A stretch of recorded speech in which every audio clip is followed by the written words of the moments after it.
Hello, Farhan, can you hear me?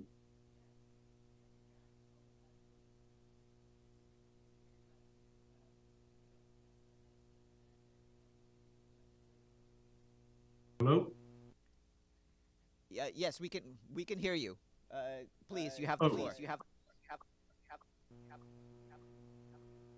excellent. My apologies for that. It may be the nightly thunderstorm in Nairobi. But thank you very much for the opportunity to provide this briefing as we approach the second anniversary of the war in Sudan. This war is having devastating consequences for the people of Sudan and the entire region. By any metric, this is the world's largest humanitarian crisis.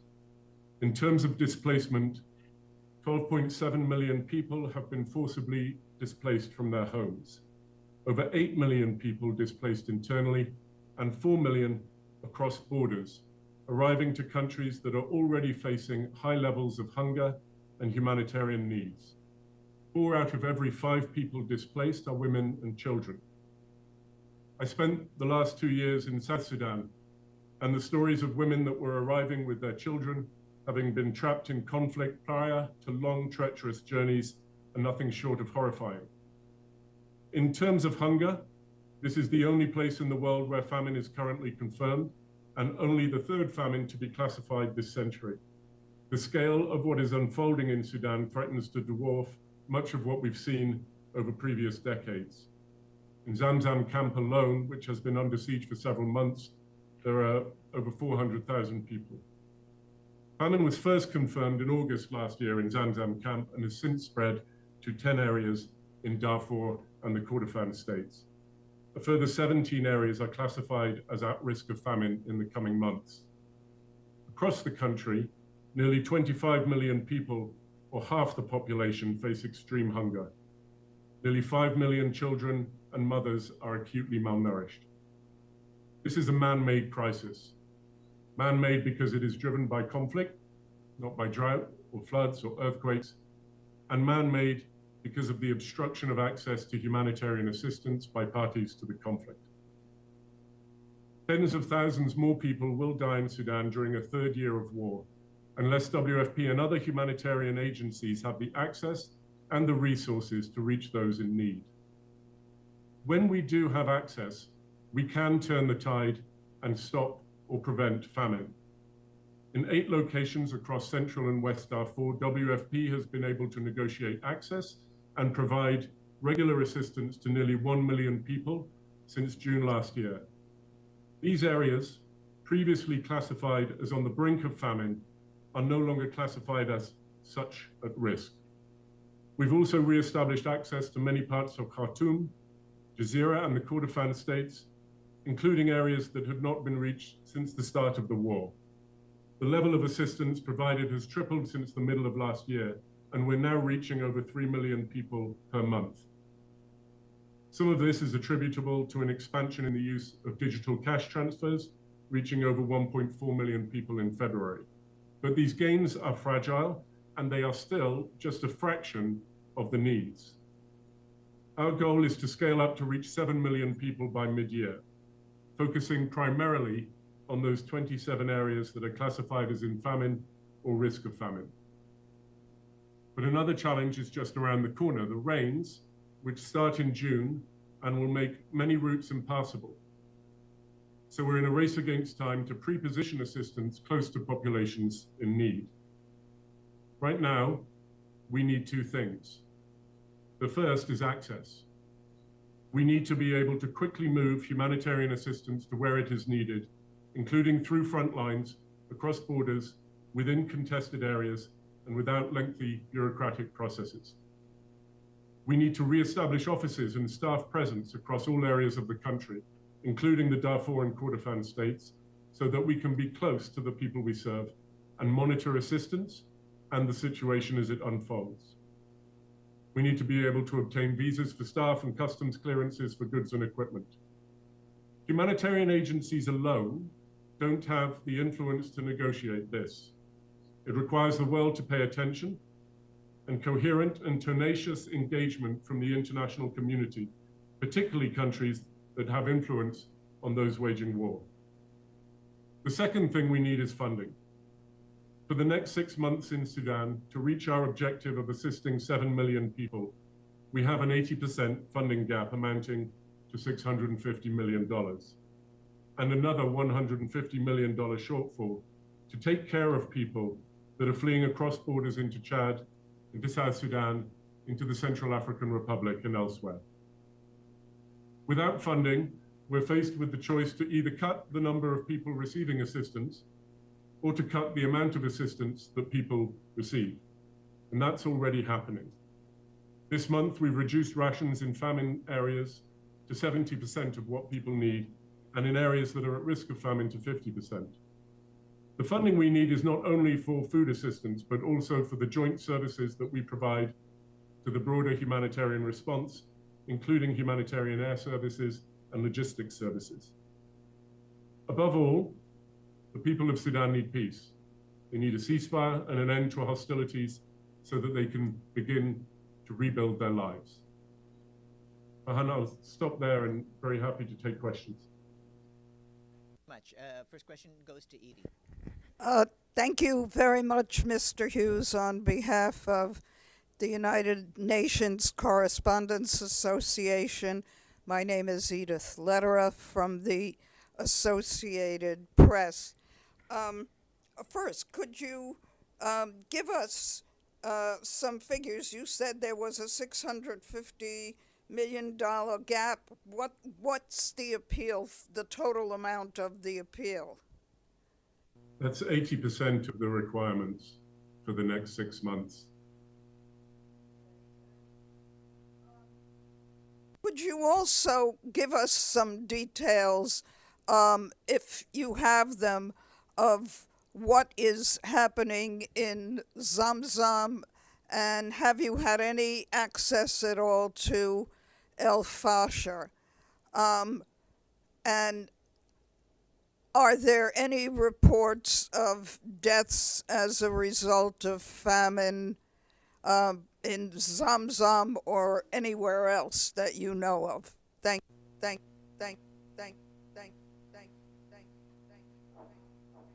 Yes, Edith, thank you very much for your question. In terms of what is happening in Zamzam, it's obviously a horrific situation. Al Fasher, Zamzam, and other camps, Abu Shuk Salam, have been the epicenter of famine and the epicenter of conflict in the Darfurs for several months now, under an effective siege. On a daily basis, there is incoming artillery. There are aircraft that have been downed over the airspace in that region, and people are unable to access services, and humanitarian agencies have essentially had to withdraw from the camp.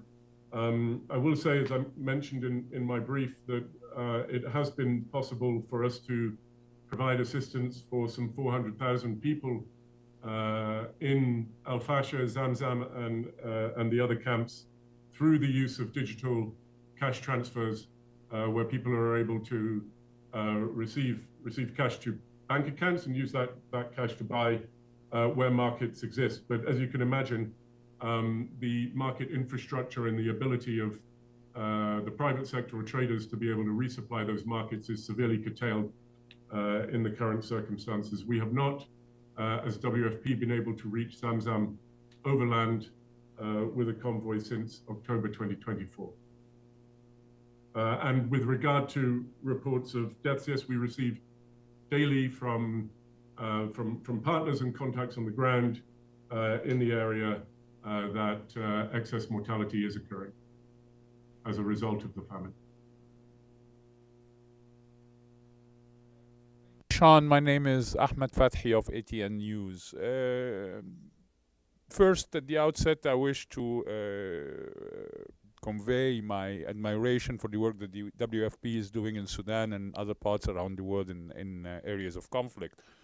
With regard to the funding gap, the $600 million, how much of that can be attributed to the suspension of the USAID programs and other US government programs in funding the WFP operations and different conflict zones. And is there any change in the situation now after the Sudanese armed forces, the internationally recognized government of Sudan, have recaptured the capital Khartoum? What is the impact on that on the operations of the WFP in distributing aid and food supplies in that part? And what is your forecast for the next 2 or 3 weeks? I cannot really think we can even forecast longer than that. Thank you, Shaun. Ahmed, thank you very much for your questions. In terms of the funding gap, none can be attributed to the broader cuts in US foreign assistance. Fortunately, all allocations that the US government has made to Sudan remain effective, for which we are grateful. I think I pulled out more broadly that the outlook globally for funding of humanitarian assistance is quite disastrous due to a number of changes in approach by donors. But for Sudan, that attribution cannot be made. With the return, shall we say, of the Sudan armed forces to the capital city, Khartoum, I think I should stress that as humanitarian organizations, we try and we should be able to provide humanitarian assistance to people wherever they are, under whatever form of control, and even during in the midst of conflict. That is part of our mandate. Our assistance is scaling up in Khartoum. We are currently reaching 30,000 out of a planned 800,000 people to be reached this month. We have, throughout the conflict, supported the emergency response rooms. You may have heard of the self-help groups that provide community kitchens. Some 250 kitchens in Khartoum providing hot meals for some 300,000 people a day. My prognosis for the coming weeks and months, I mean, it's certainly not for us to comment on the trajectory of the conflict or likely military outcomes. But what I sincerely hope is that WFP and other humanitarian agencies are able to reach far more people than we are currently reaching in all parts of the country.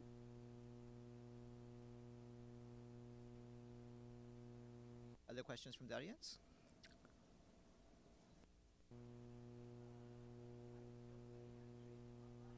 Does anyone who's joined us online have any questions? Like once more to thank our guest, Shaun Hughes, the World Food Programme's Regional Emergency Coordinator for the Sudan Crisis. Thanks very much for your briefing and best of luck.